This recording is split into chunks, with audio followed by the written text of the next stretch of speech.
that'll be up online soon. Don't you all worry. But I think it's pretty funny. Yeah. How do you go about choosing the order of tracks on your CDs or the order of the songs and set list? So how do I go back to? Honestly, most of the songs I wrote ended up on the album. There was a couple that I ended up, not feeling or whatever. But usually when I start a track, if I try to kind of see it through to the end, and I try to turn it into what I love. And so yeah, when I'm making my album, I want to love every single track that's going to be on it. So I'll keep writing until I love every track, and then that's the album. And as far as set list goes, I like to take people on a journey, kind of. Like I want to start it off big, and then I want to, have fun, and then, I want it to be a little bit of a, I want it to emotionally kind of rise and fall. And also it has to do with what fits the right costume changes, how I can give the dancers enough breaks so they're not dead, and also, yeah, so there's a lot of things that go into making a set list, and also violins, what violin will be used when, but, yeah. How do Becky and Sandra feel about the new album? Oh, what do you guys think? Becky? We love that.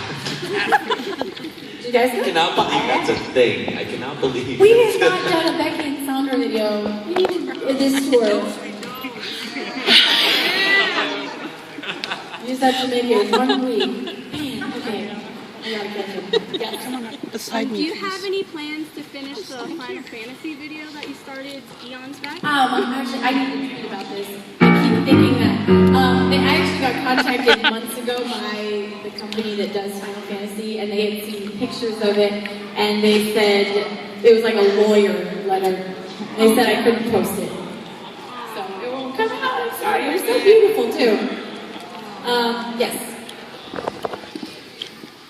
Favorite video game? I like Mario Kart. Yeah. Yes.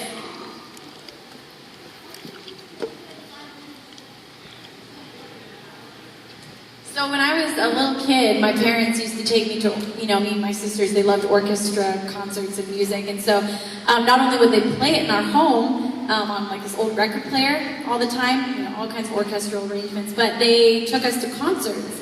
And I just noticed, my keen eye, being my extrovert self, I was like, oh my gosh, the violinists always get the solos, and the violinist comes out and tunes the whole orchestra.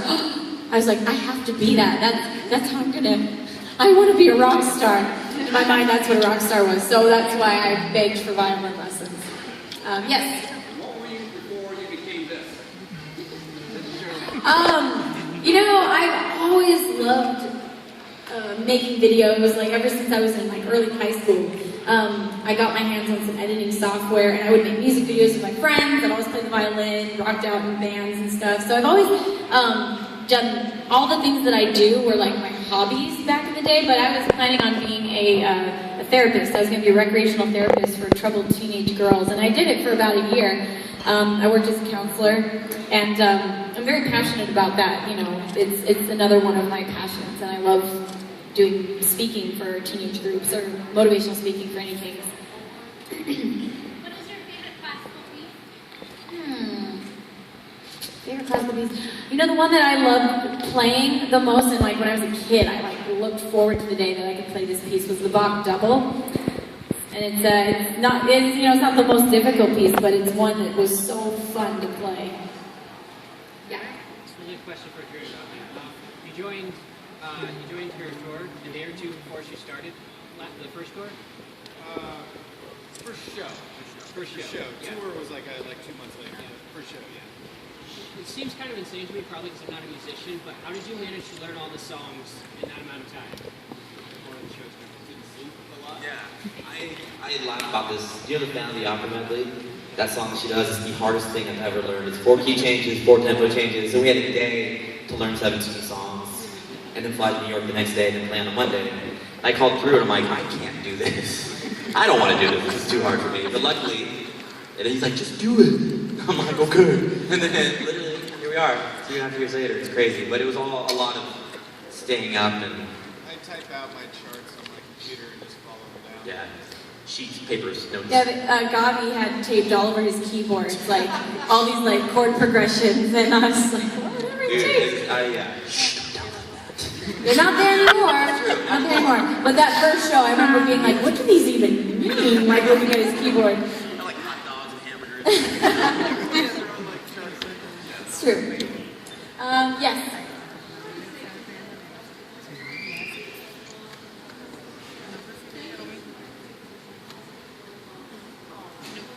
Oh, well, thank you. No, it's really just living a healthy life. I am so protected by the way that we live and the lifestyle that we have. It's kept me happy, it's kept me sane, and it's kept me so safe. And so when I was younger, I remember thinking like, oh, Mom, you're crazy, this is so lame. But like, honestly, it's allowed me to live such a happy lifestyle. Your mom paid me to say that. Yes.